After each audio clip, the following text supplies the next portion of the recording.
The Horse and His Boy by C.S. Lewis. Chapter 1.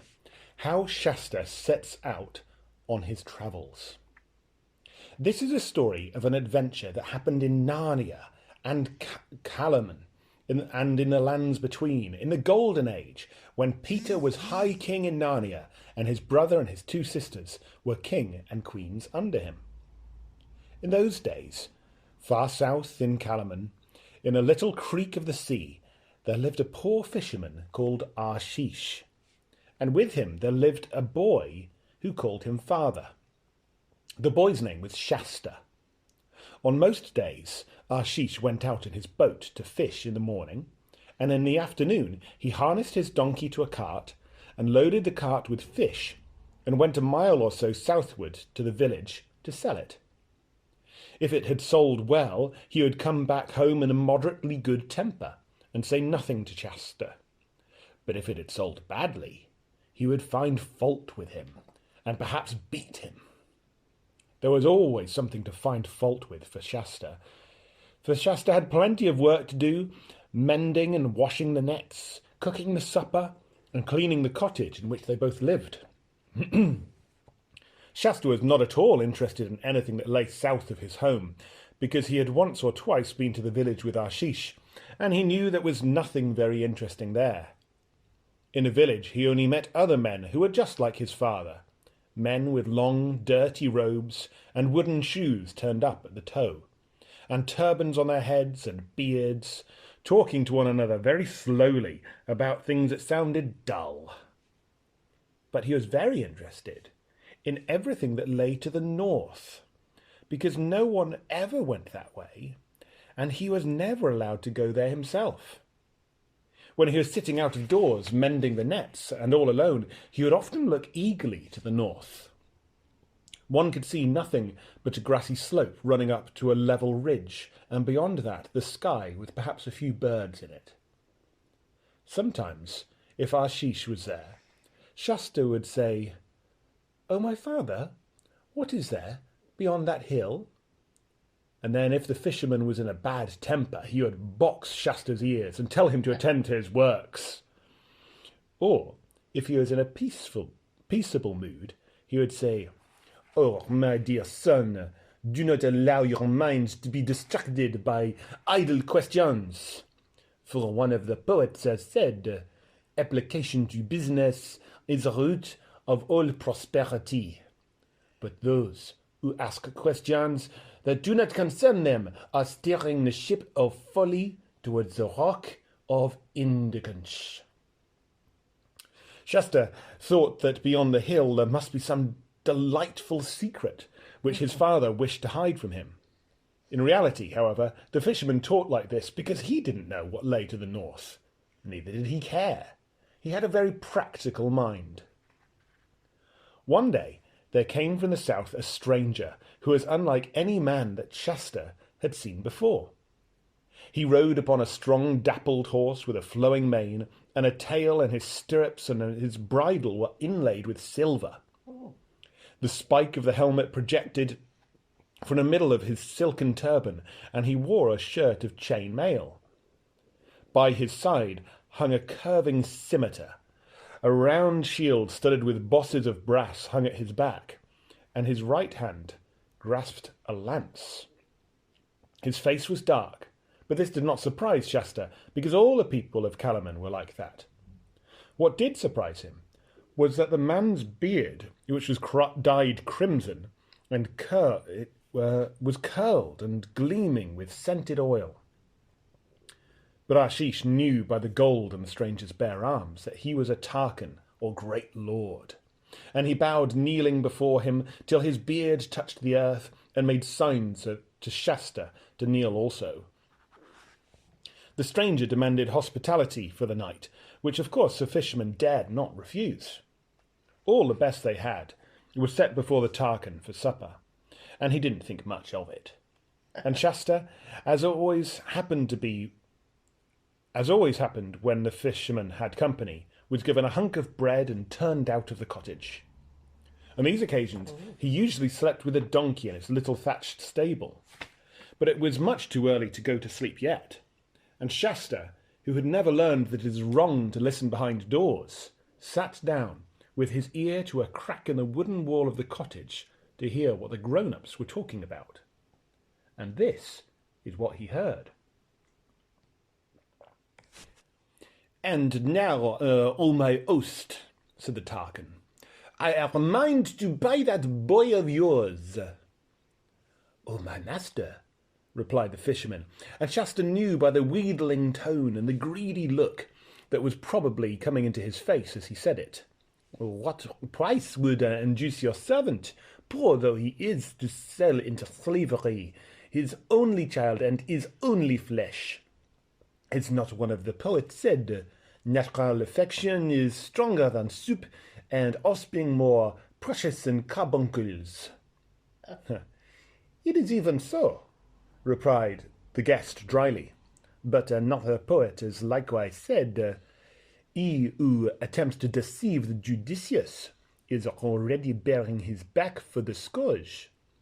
Do not load your aged mouth with falsehoods. This boy is manifestly no son of yours. For your cheek is as dark as mine, but the boy is as fair and as white, like the accursed but beautiful barbarians who inhabit the remote north." "How well it was said," replied the fisherman, "that swords can be kept off with shields, but the eye of wisdom pierces through every defence. Know then, O my formidable guest, that because of my extreme poverty, I have never married and I have no child. But in that same year in which the Tisroc, may he live forever, began his august and beneficent reign, on a night when the moon was at her full, it pleased the gods to deprive me of my sleep.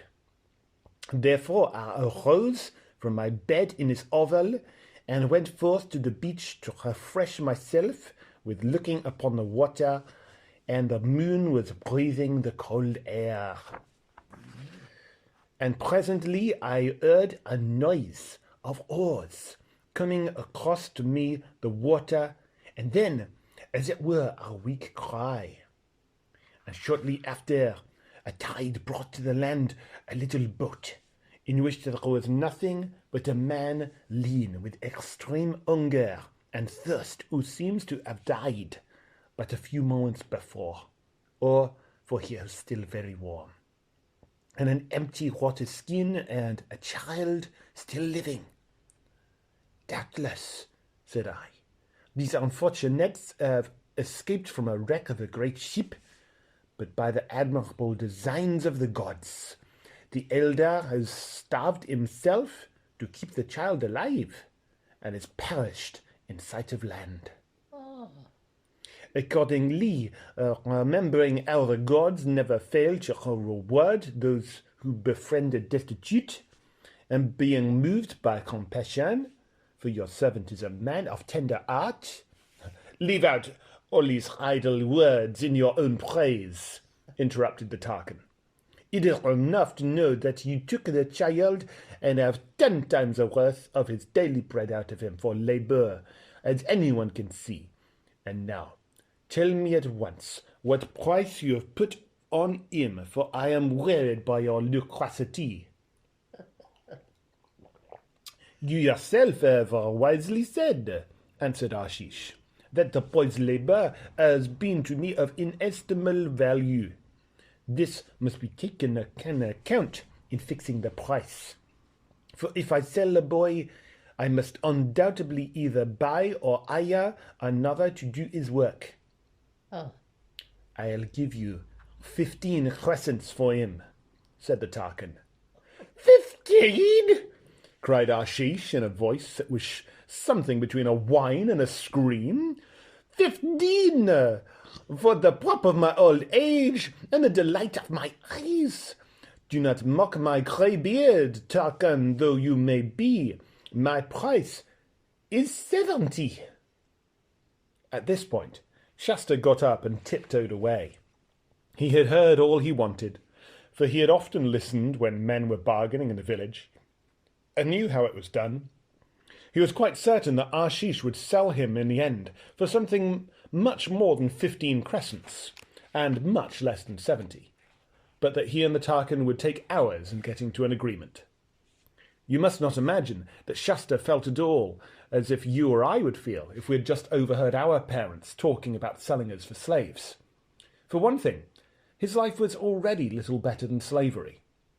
For all he knew, the lordly stranger on the great horse might be kinder to him than Ashish.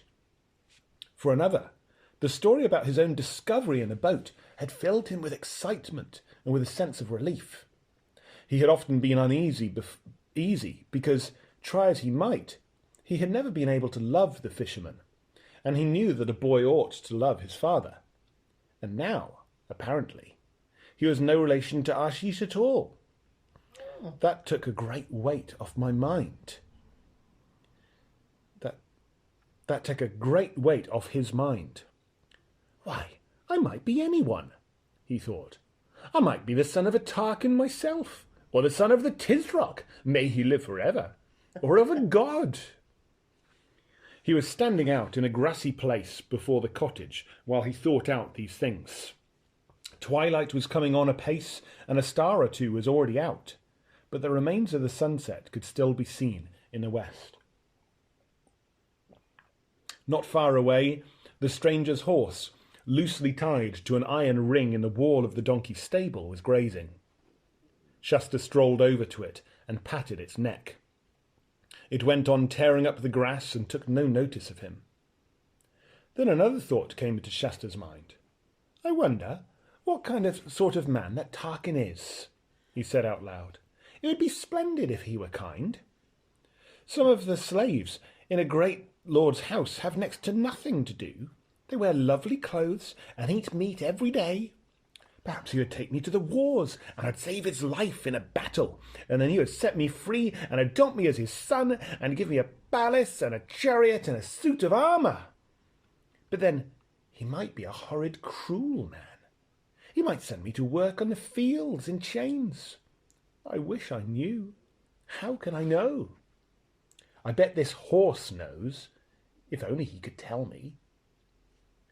The horse lifted its head. Shasta stroked its smooth as satin nose and said, I wish you could talk, old fellow.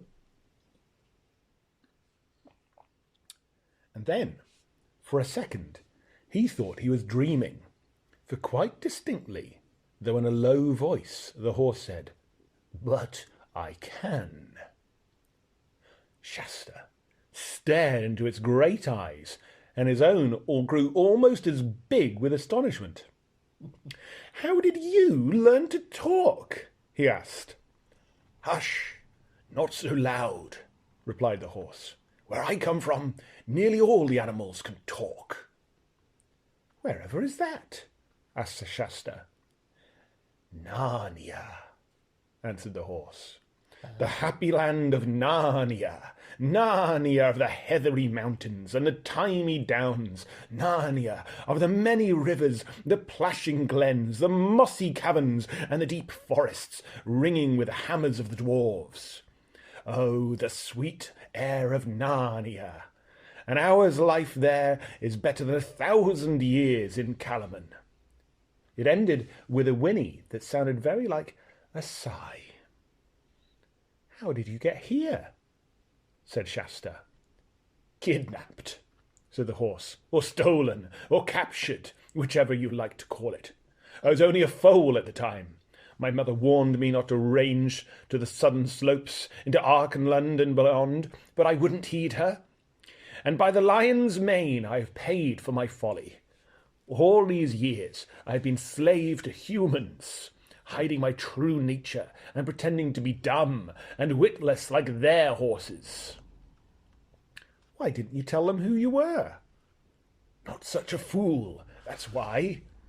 If they'd found out once I could talk, they would have made a show of me at fairs and guarded me more carefully than ever.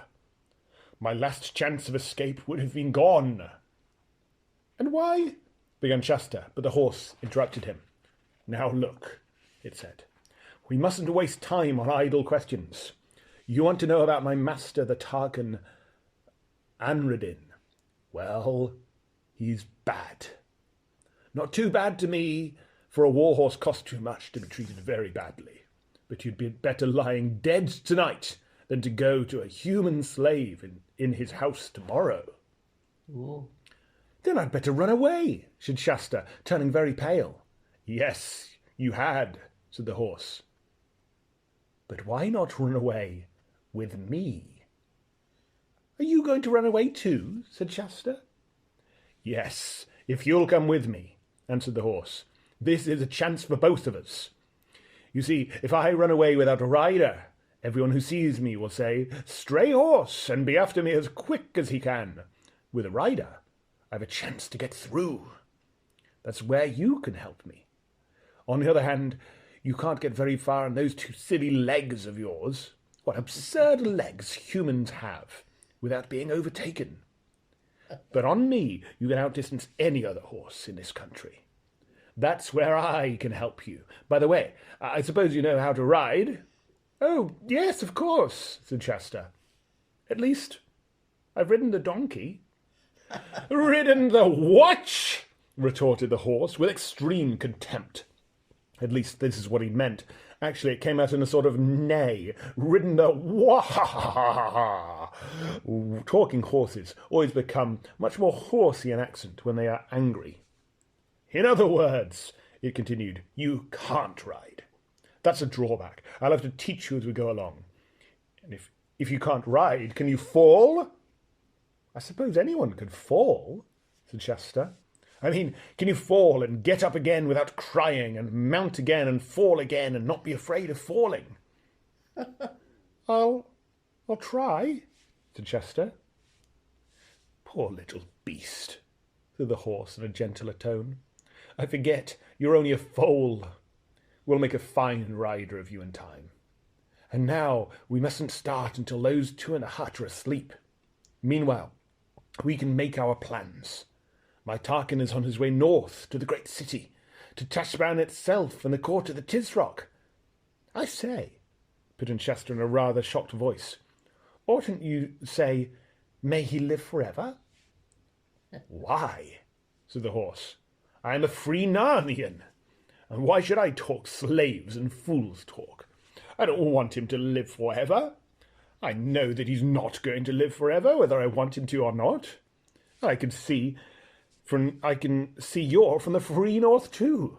No more of this southern jargon between you and me. And now, back to our plans. As I said, my human is on his way north to Tashbaan.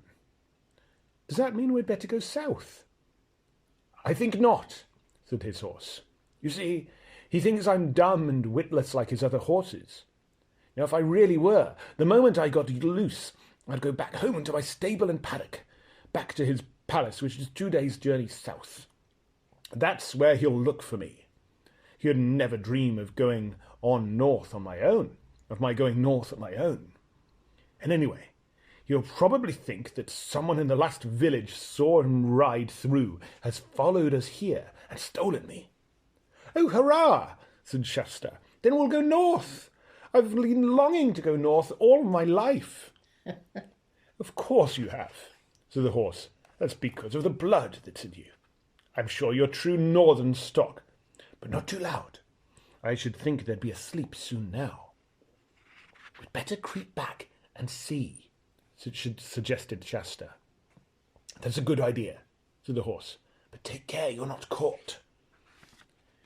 It was a good deal darker now, and very silent except for the sound of the waves on the beach, which Shasta hardly noticed, because he had been hearing it day and night as long as he could remember. The cottage, as he approached it, showed no light. When he listened at the front, there was no noise. He went round to the only window, and there he could hear, after a second or two, the familiar noise of the old fisherman's squeaky snore. It was funny to think that if all went well, he would never hear it again. Holding his breath, and feeling a little bit sorry, but much less sorry than he was glad, Shasta glided away over the grass and went on to the donkey's stable, groped along to the place he knew where the key was hidden, opened the door, found the horse's saddle and bridle, which had been locked up there for the night. He bent forward and kissed the donkey's nose. "I'm sorry we can't take you," he said. "There you are at last," said the horse when he got back to it. "I was beginning to wonder what had become of you." "I was getting your things out of the stable," replied Shasta. "Now, can you tell me how to put them on?" For the next few minutes Shasta was at work, very cautiously, to avoid jingling, while the horse said things like, "Get the girth a bit tighter," or "You'll find a buckle lower down," or "You'll need to shorten those stirrups a good bit." When all was finished, it said, "Now, we've got to have reins for the look of the thing, but you won't be using them. Tie them to the saddle bow, that very slack that I can do what I like with my head.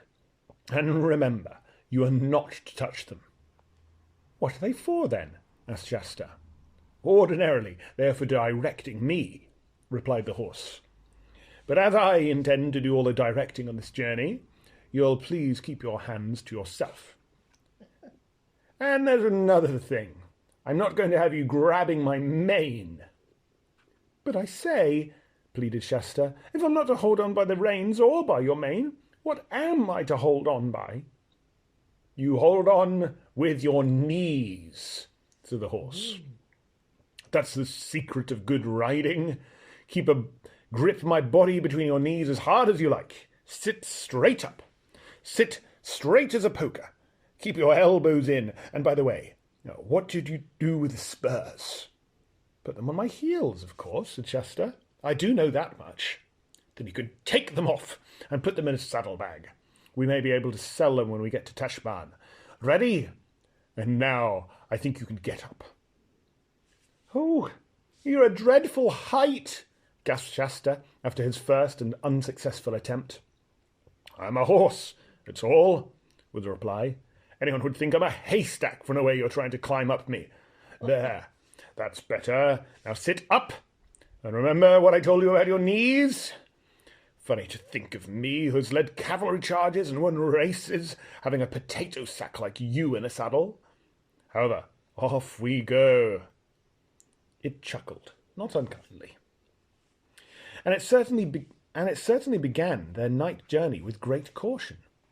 First of all, it went just south of the fisherman's cottage to the little river, which ran into the sea, and took care to leave in the mud some very plain hoof marks pointing south.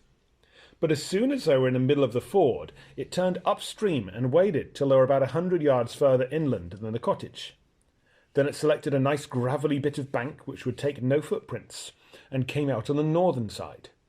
Then, still at a walking pace, it went northward till the cottage, the one tree, the donkey stable, the creek, everything, in fact, that Shasta had ever known,